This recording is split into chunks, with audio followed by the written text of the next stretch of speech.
되게 어색합니다. 딱 적중한 것 같습니다.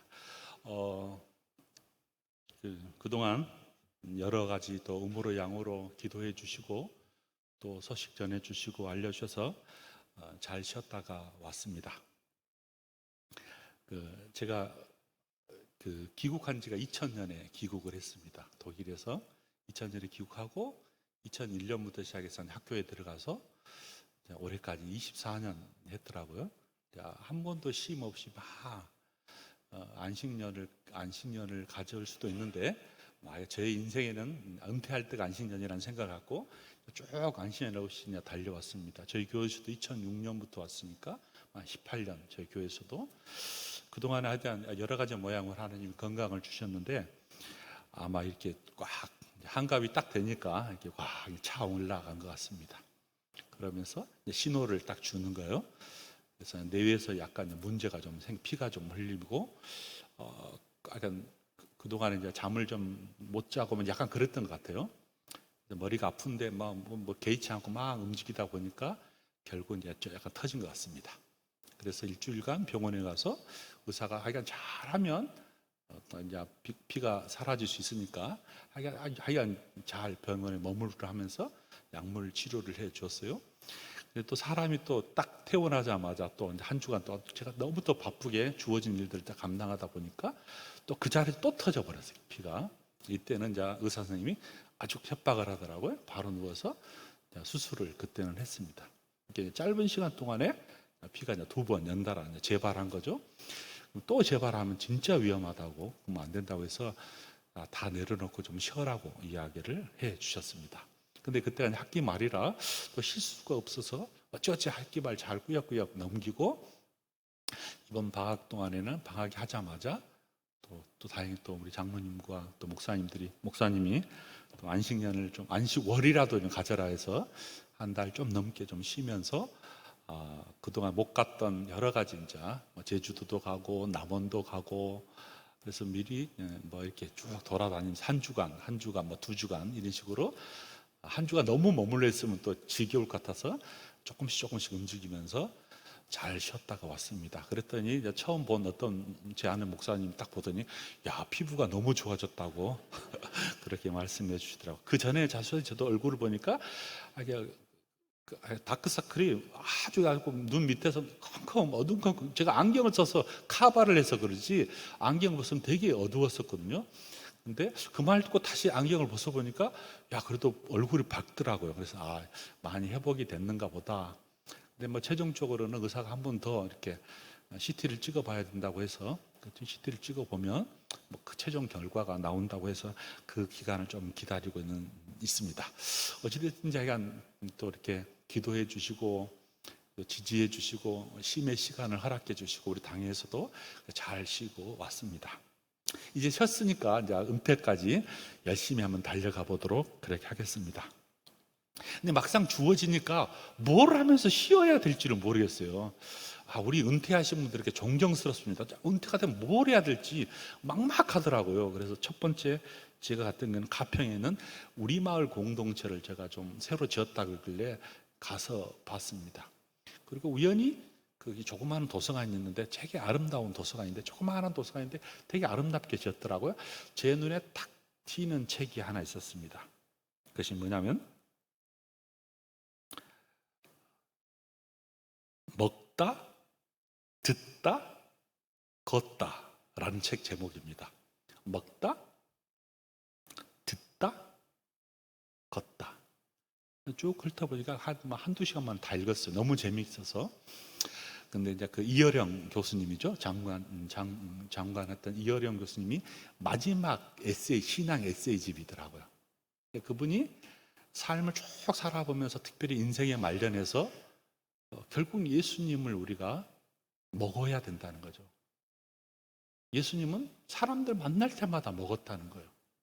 우리는 뭘 먹어야? 예수님을 먹어야 돼요. 예수님의 양식을 먹어야 돼요. 생명의 양식을 먹어야 되잖아요. 그런 이야기를부터 시작하더라고요. 그 다음에 뭐냐면 예수님은 사람들에게 들었다는 거예요. 하나님의 양식을 들어야 되고 예수님의 음성을 들어야 되고 하나님의 말씀을 들어야 되고 또 다른 말로는 사람들의 울부짖는 소리도 듣고 예수님은 늘 사역이 뭐냐면 듣는 사역을 하시다. 경청이죠. 제가 쉬는 동안 예수님의 말씀을 좀 경청하고 이 세상에 흘러가는 세상의 자연 세계의 소리를 좀 들어야 되겠다는 생각이 탁 들더라고요. 그리고 마지막에 뭐냐면 걷다라는 겁니다. 걷다. 예수님은 분주하게 그 약 3년 반 동안에 수많은 일들을 걸어가면서 치유하시고 기적을 베푸시고, 예수님의 사역은 걷는 사역이었다는 거예요. 걸으면서 그냥 걷는 게 아니라 사람을 만나고 그들의 필요를 채워주고 고치시고 먹이시고 막 그런 이야기를 해서 내가 한 달 좀 넘게 이 세 가지를 해야 되겠구나. 예수님과 깊이 예수님의 양식을 좀 먹어야 되겠구나. 그리고 주님의 음성, 이 세상 속에서 있는 하나님의 소리를 좀 조용하게 좀 들어야 되겠구나. 그리고 시간이 되면 좀 걸어야 되겠구나. 그 세 가지를 실천하려고 첫 번째 만난 그 도서관에서 이 책을 발견한 거예요. 그래서 한 달 좀 넘게 이것 하면 되겠구나, 쉬는 동안에. 그래서 세 가지를 하려고 매우 노력을 했습니다. 주님의 양식을 먹으려고 노력했고, 주님의 이 세계 속에서 흘러나오는 주님의 소리를 좀 들어야 되겠고, 그리고 걸으면서 주님과 동행하는 시간을 좀 가져야 되겠다. 그래서 아침에 막 걷고, 낮에는 너무 더워서 또 저녁 좀 걷고, 그러면서 하여간 이 한 달 넘게를 지내려고 꽤 노력했습니다. 그리고 이제 금요일 날 제가 올라오면서 그래도 이 세 가지를 좀 한 것 같다라는 생각이 들어서 너무 되게 흡족했습니다. 그래서 첫 번째 만난 자리에서 책을 딱 얻었던 그 책이 제가 한 달 넘게 어떤 삶을 살면서 쉬어야 되는가를 방향을 제시해 주어서 이 이어령 목사님, 그죠? 교수님께 쓴 에세이를 너무 귀하게 읽었습니다. 혹시 여러분 시간 나시면 한번 읽어보면 되게 재밌을 것 같다는 생각이 들어서 권합니다. 생명의 양식을 먹고 생명의 말씀을 듣고 치유자이신 예수님의 생명의 주님과 함께 그의 영혼을 치유하시는 것들을 경험하고, 그러기 위해서는 좀 걸어야 되고 비워야 된다는 말이겠죠. 먹고 듣고 걷고 한 달 반 동안 했습니다. 그런데 쉬는 동안 그래서 이런 삶의 방향을 찾았어요. 예수님의 양식도 먹고 그분의 이야기도 듣고 그분의 하시는 일을 위해서 걷는 그 모습을 좀 따라가 보려고 노력했습니다. 또 한편으로는 그런 사이에 제가 들려지는 많은 소리가 뭐냐면 결국은 이제 세상의 소리예요. 하나님의 소리만 듣고 싶은데 그게 또 안 되더라고요. 이 세상의 소리가 들려요. 학계나 정치계나 너무 복잡한 이 뉴스, 매스컴, 유튜브 많은 소리들이 복잡하게 또 한편으로 막 흘러가는 거예요. 그래서 이 사회가 마치 저도 그렇지만 망망대해의 진로를 잃어버린 거대한 함선처럼 방향을 잡지 못하고 떠돌아가 버리는 이 세계 2024년 같다는 생각이 한편으로 들었습니다. 그러면서 쉬는 동안에 그런 면에서 결국은 세상은 누가 강한가, 누가 힘이 센가, 누가 권력을 가지고 있는가, 누가 물질을 많이 갖고 있는가. 그래서 사람들이 다 강자가 되기 위해서 약자를 누르고 강자가 되고 싶은 마음은 막 치닫게 올라가는 이야기들을 또 한편으로는 들었습니다. 그리고 예수님의 이야기를 들으면서 예수님께서 하신 이야기 중에 끝없이 하신 말씀이 내가 세상에 있는 것들을, 미련한 것들을 택해서 내가 강한 자가 되겠다고 하는 그 일면에 또 한 소리가 들리는 거예요. 하나님께서 세상에 초라한 것들을, 멸시받는 것들을, 업신여긴 것들을 택하사 그냥 그들을 강하다고 말한 사람들을 승리케 도와주신다고, 승리케 하신다. 이 이중적인 어떤 삶의 소리를 또 한편으로는 듣게 됩니다. 성경은 힘이 아니라, 권력이 아니라, 물질이 많은 사람이 아니라 그런 사람을 강하다라고 말하지 않잖아요. 오히려 약함을 인정하는 사람을 강하게 세워주신다고 말하고, 오히려 강하다고 말한 사람을 그 사람들 통해서 부끄럽게 만들어버린다고 말씀해 주셨어요. 이 소리를 들으면서 또 다시 다윗의 소개로 들어갈 수밖에 없는 것 같습니다.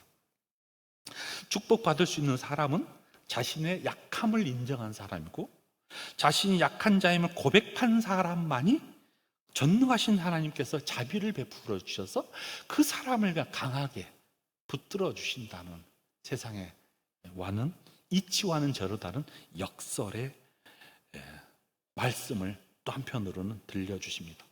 그러면 이것들이 왜 이렇게 우리가 강한 자가 되고 싶으냐면, 너나 나나 할 것이 우리가 다 어떻게 보면 이 교만 때문에 그런 것 같습니다.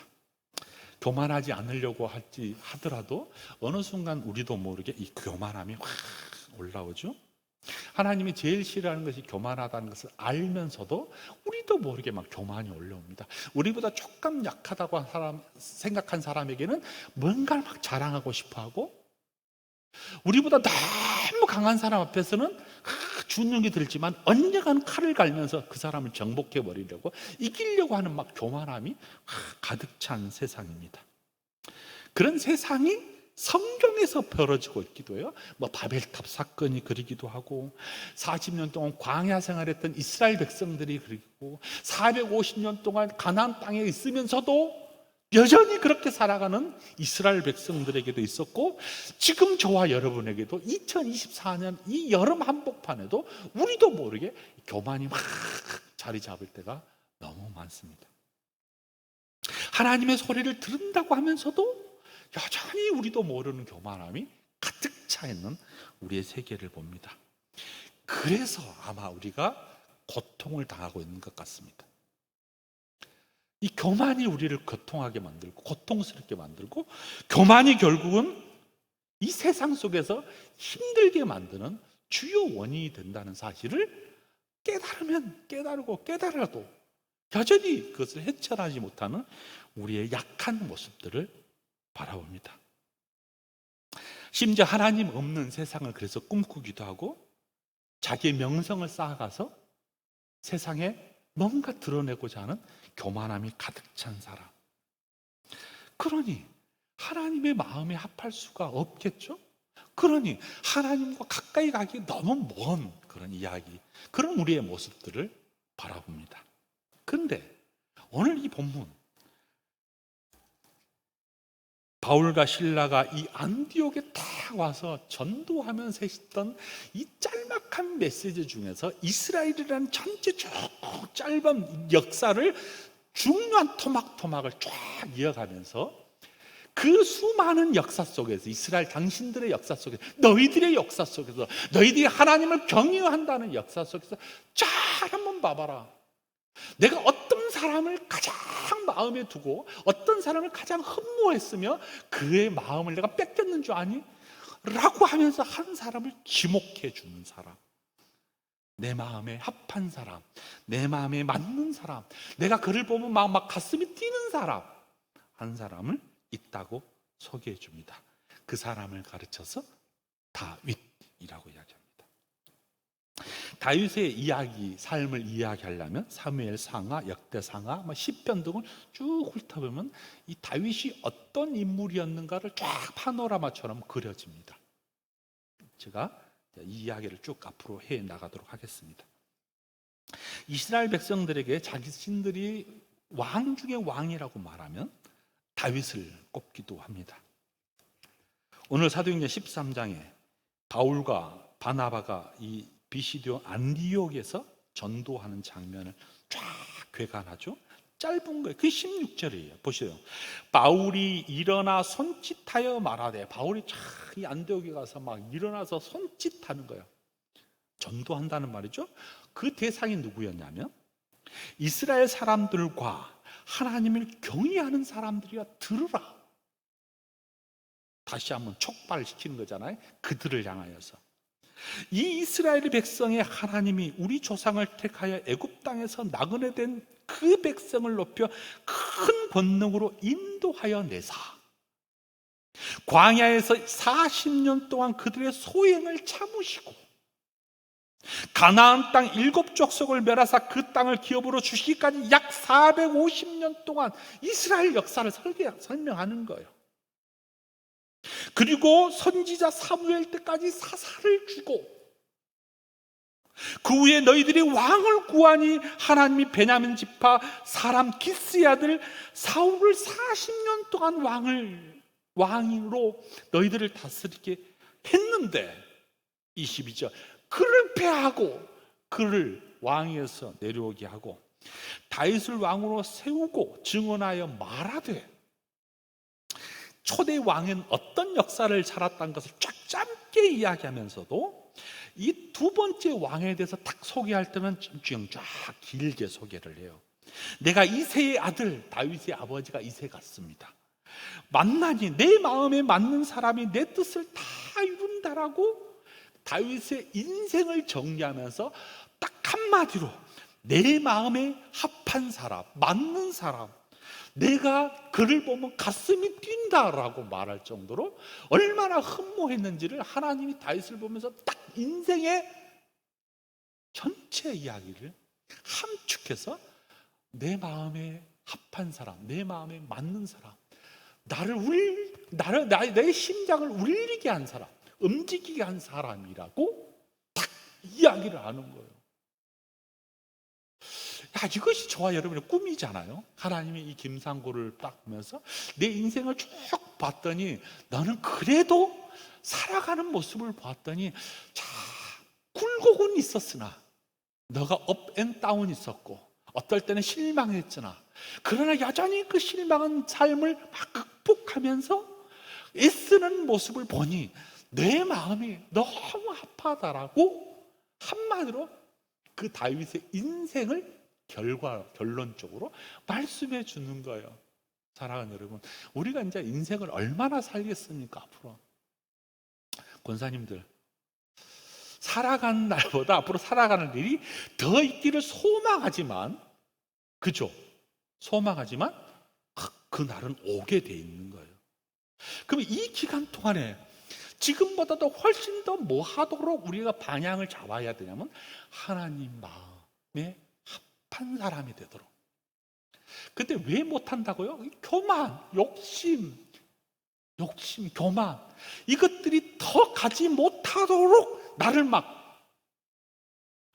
근데 다윗은 그 마음이 내가 너를 봤더니 적어도 그런 마음은 없구나라고 말씀을 해주고 있는 거예요. 그래서 내 가슴이 너를 보면 뛴다라는 거예요. 하나님이 나를 보고 가슴이 뛰면 얼마나 좋겠어요. 저와 여러분이 하나님을 봐도 가슴이 뛰는데 반대로 하나님이 나를 보고 내 인생을 바라보면서 야, 너는 너 인생을 여전히 살았대. 자세히 보니 내 마음이 막 뛰어 너를 보면 흠모할 수밖에 없고 내 마음이 너무 아파해졌어. 내 뜻을 이룬 것 같아 라고 하는 평가를 주님이 해주신다면 얼마나 좋겠어요. 그렇게 되기를 주님의 이름으로 축복합니다. 아멘. 그쵸? 저 그럼 얼마나 좋겠어요. 이처럼 하나님께서 칭찬을 아끼지 않았던 사람, 그냥 칭찬을 아끼지 않을 뿐만 아니라 막 가슴을 뛰면서 좋아했던 사람, 다윗. 근데 그는 왕족도 아니었어요. 보잘것없는 신분이었고 이름도 없는 목동이었어요. 근데 하나님이 그를 왜 택하고 싶었을까를 보면 이제 사무엘상 16장으로 딱 넘어가 보면 하나님이 이 다윗을 선택하는 여러 가지 배경, 백그라운드가 사무엘상 16장에 쫙 펼쳐집니다. 사무엘이 이스라엘 초대왕 사울을 대신할 이스라엘 지도자를 찾지 않아요? 동분서주합니다. 어디서 하나님이 원하신 사람을 찾을 수 있을까? 왜 아니다 그러니까 40년 동안 왕노릇 했는데 왕노릇 자기를 위해서 했지. 이스라엘 백성들에서 왕노릇 한 사람이 아닌 것 같아. 하나님의 마음에 합당하지 않는 것 같아. 그를 패하기로 작정하고 이제 2대 왕을 찾기를 막 소망하셔서 사무엘에게 그 일을 책임을 맡기고 이 사무엘이 동분서주하면서 어떤 사람일까 막 찾아다니는 거예요. 구석구석. 그것이 16장 쭉 나와요. 근데 한 가문이 딱 눈에 띈 거예요. 그 이새예요. 이새라는 사람이 쫙 봤더니 그 가문에 하나님이 사람이 있을 것 같은 생각이 드는 거예요. 그래서 그에게 말합니다. 너희 아들들 좀 다 불러와 봐라. 너의 아들 중에 하나님이 마음에 합한 사람이 있는 것 같아 라고 속마음을 가지고 한 명씩 한 명씩 출현시킵니다. 큰 아들 아니래요. 큰 아들은 6절에 보니까 그들이 오면 사무엘이 엘리압 큰 아들이에요. 보고 마음에 이르기를 여호와께서 기름 부은 자가 과연 주님 앞에 있도다 하였더라 라고 말하니까 아니래요. 왜냐하면 거창했어요. 키도 크고 훌쭉하고 외모도 그럴싸하고 큰 아들이니까 마음이 흡족했을 거 아니에요?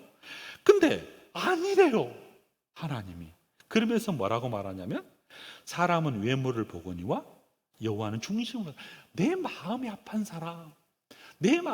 사람을 보내라가 둘째, 셋째 쫙 다 아니래요. 막내를 불러서 사무엘이 기름 불병을 가져다가 그 형제 중에 그에게 부었더라. 이 다윗이에요. 이날 이후로 다윗이 여호와의 영에 크게 감동받았어요. 이것이 몇 번 걸칩니다. 3번 걸쳐서 왕이 돼요. 이 처음 사건이에요. 처음. 딱 왕이 되잖아요. 그를 갈고 닦고 많이 훈련시키고 너가 장차 왕이 될 것이라고 예시해 주면서 결국은 왕이 돼요. 한 사람이 그렇게 왕이 되는 것 같지 않아요. 자, 그런 거 보면 이제 우리가 다 아이들을 키우잖아요. 또 손자 손녀를 키우잖아요. 무엇 해주자면 축복을 해주셔야 돼요. 축복을. 언약의 자손으로서 하나님이 이 아이를 나에게 맡겨준 자녀들을 우리가 이 아이들에게, 여러분과 저에게 맡겨진 자녀들에게, 다음 세대들에게 막 한없이 축복을 해주셔야 됩니다. 여러분, 누가 어떻게 될지 아무도 모르는 거예요.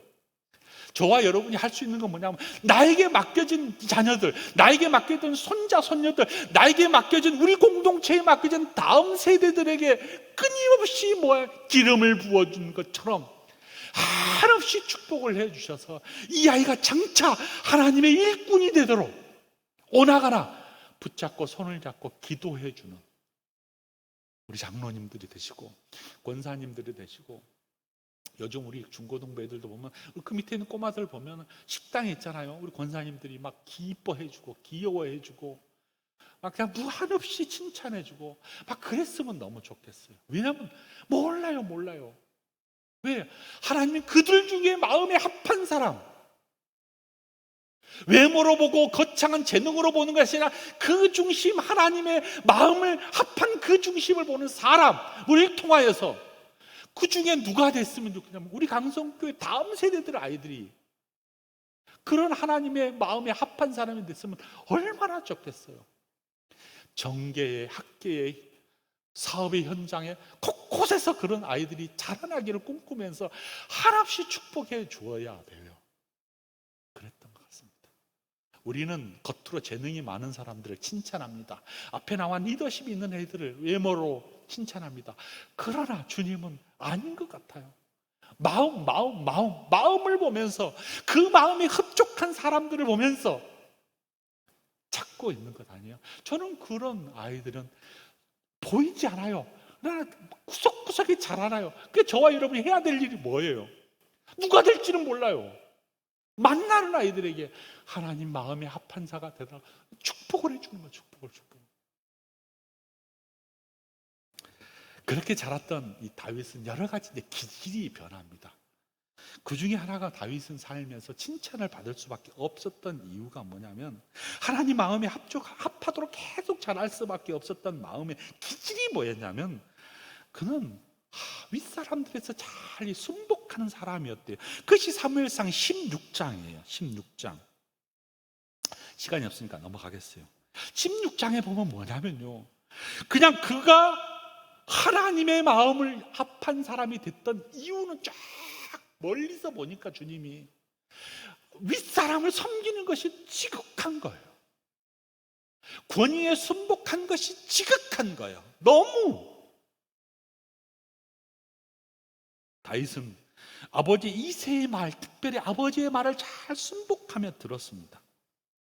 하나님께서 세우신 권위를 순복하였고 그는 끊임없이 하나님께서 세우신 권위 앞에서 순복한 자세를 잊지 않았고, 어렸을 때부터 성경이나 교회 역사를 통해서 하나님의 쓰임받는 사람들의 한 가지 부인할 수 없는 공통점이 있어요. 권위를 두려워하고 어른을 존경하고 섬기는 마음이 한결같은 사람. 저도 그런 사람이 참 되고 싶습니다. 잘 되지는 않아요. 그러나 왜 다윗에게 그런 마음을, 그런 기질을 하나님께서 받았을까, 보았을까? 그냥 눈을 반짝거리면서 순복하려고 하는 마음이에요. 여러분, 우리가 왜 갈등을 해요? 이 세상의 사람들이 순복하지 않아요. 학생은 선생님들에게 순복하지 않아요. 윗사람들은 그냥 순복하지 않아요. 권위가 막 상실돼 버렸어요. 이 권위의 상실은 뭐까지나 성경 말씀도, 성경의 권위도 인정하지 않으려고 해요. 사람은 두 번째요. 성경의 권위도 인정하지 않아요. 너나 할 것 없이 모두가 다 큰 소리 치면서 어떻게 사회에서 윗사람이 되려고 하고, 학교에 어려우면 선생의 권위가 무너지고, 교회에 어려우면 목회자의 권위가 무너지고, 이 사회에 어려우면 정치계의 권위가 무너져, 모두가 다 무너져 버려요. 심지어 성경까지도 권위가 무너져 버렸어요. 부모의 권위는 어때요? 그대로 또 무너져 버렸어요. 제가 최근에 그 금쪽 같은 그냥 우연히 봤어요. 자녀들이 가정에 그 조감도를 그린 거예요. 순서. 아빠가 제일 위야. 엄마는 저 밑에야. 이 아이의 눈에는 엄마는 저 밑에야. 그리고 아빠 옆에 누구냐면 자기가 아빠 옆에 있어. 엄마를 얼마나 무시하는 거야.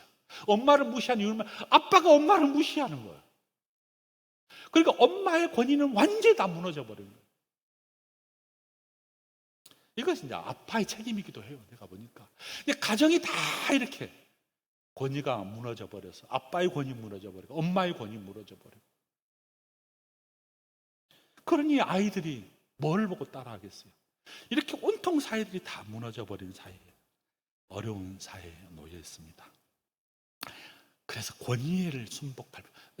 그리고 다윗을 또 하나 뭐냐면, 다윗은 자기 일에 매우 열심인 사람이야. 그래서 다윗을 한마디로 일상생활에서의 성실성이라고 말합니다. 일상생활의 성실성. 그는 일상생활에 매우 성실했던 것 같습니다. 삶에 주어진 일에서 너무 성실했어요. 사무엘상 17장에 보면 이렇게 나옵니다. 11절부터입니다. 사무엘상 17장 11절부터 제가 한번 천천히 읽어보겠습니다. 사울과 온 이스라엘이 블레셋 사람의 이 말을 듣고 크게 놀라 두려워하니, 다윗은 유대 베들레헴 에브람 사람 이새라는 사람의 아들이었는데, 이새는 사울 당시 사람 중에 나이가 많아 늙은 사람으로서 8 아들 중에서 있는데, 그 장성한 셋째 아들이 있고 사울에 따라갔어. 싸움을 나갔는데 싸움에 나간 세 아들의 이름은 엘리압, 나비다함, 삼마. 큰아들이 전쟁터에 나간 거예요. 막내가 이 장성한 세 아이를 따라서, 이 세 사람 따라서, 이 세 사람은 사울을 따라갔는데, 이 세 사람 따라가는, 이 사울을 따라가는 것을 보고 너무 부모가 걱정이 된 거예요. 그래서 이 다윗에게 큰 형들, 작은 형들, 이 셋째 형들이 어떻게 살고 있는지 가서 좀 봐라라고 이야기한 거예요. 그리고 좀 내가 염려스러우니까 어떻게 잘 살고 있는지 가서 좀 목도하고 격려해주고 와라라고 부탁을 합니다.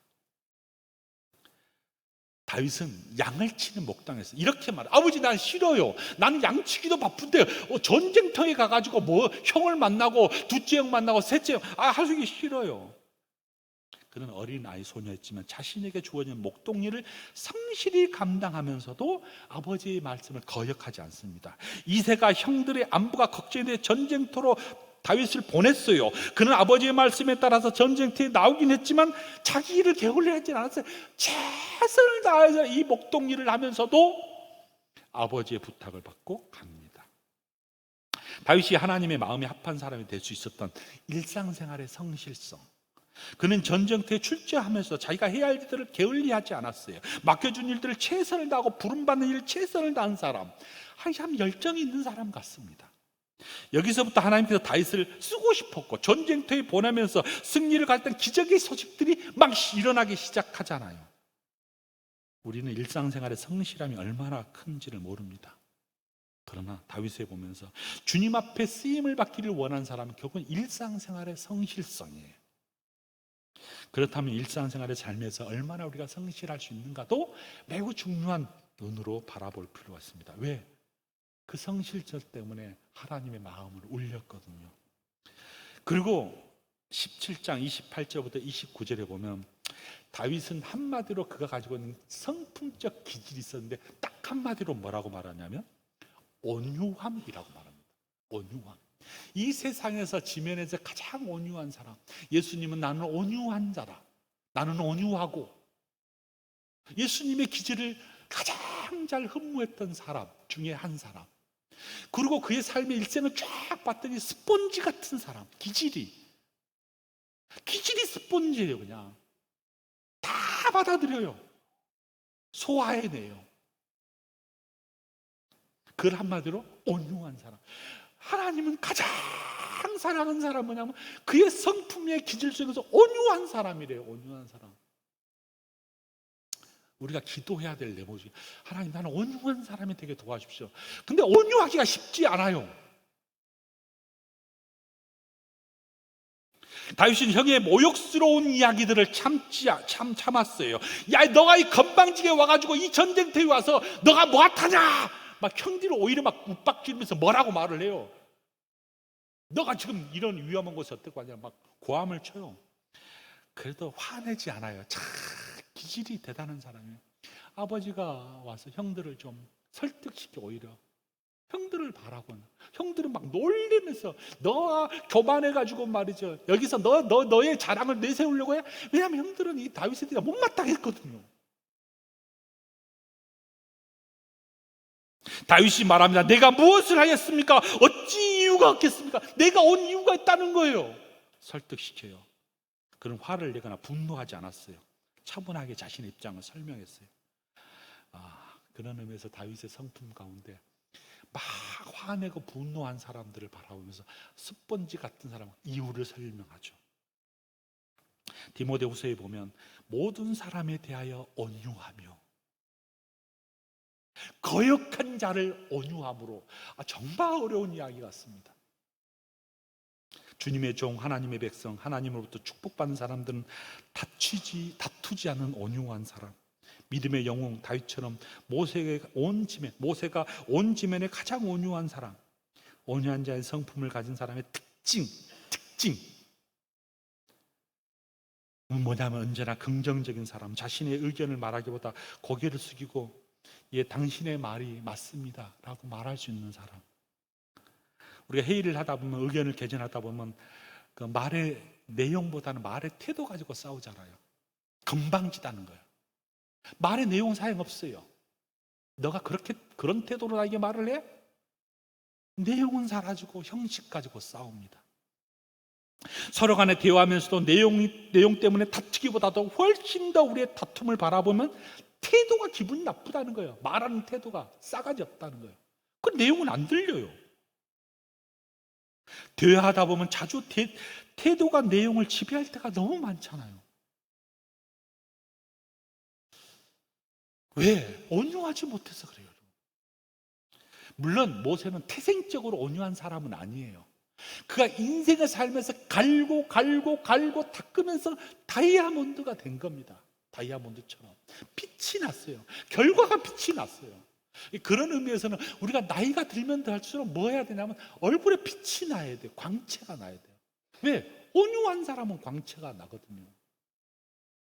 혹시 저를 보고 얼굴이 갑자기 검해졌으면 좀 혼을 좀 내주세요. 당신은 왜 그러냐고, 뭐 때문에 화를 내냐고, 왜냐하면 분노한 사람 얼굴이 막 화가 나요. 밝아지지가 않아요. 기질적으로 여러분 다듬어 주셔야 되지 않겠어요? 그것을 보고 하나님이 너는 내 마음을 울렸어 라고 말합니다. 우리는 너무 쉽게 흥분합니다. 사소한 일에 목숨을 겁니다. 모세는 그의 인생을 다듬어가면서 연약하였지만 성품을 막 바꾸갑니다.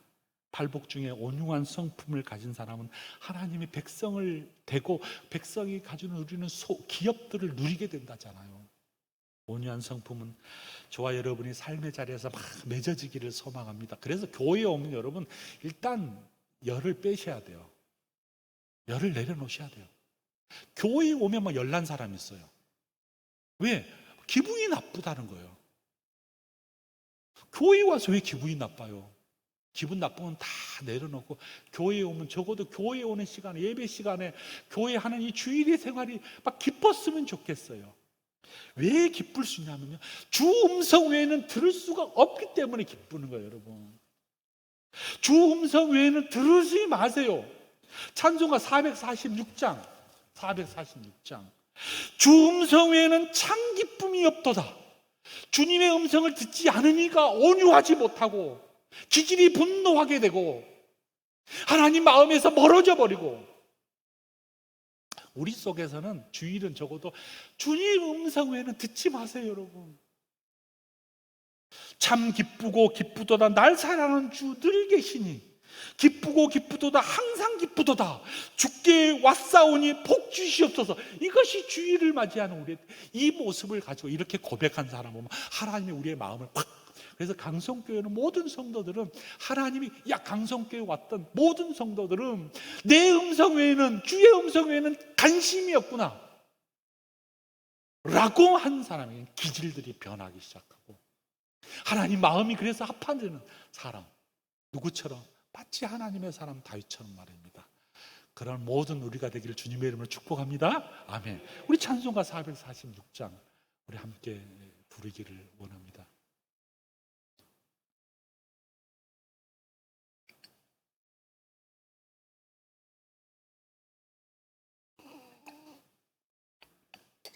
주 음성 외에는 참 기쁨 없도다.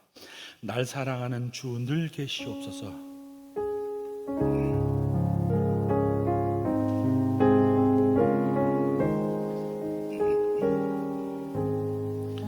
주 음성 외에는 참 기쁨 없도다. 날 사랑하신 주 늘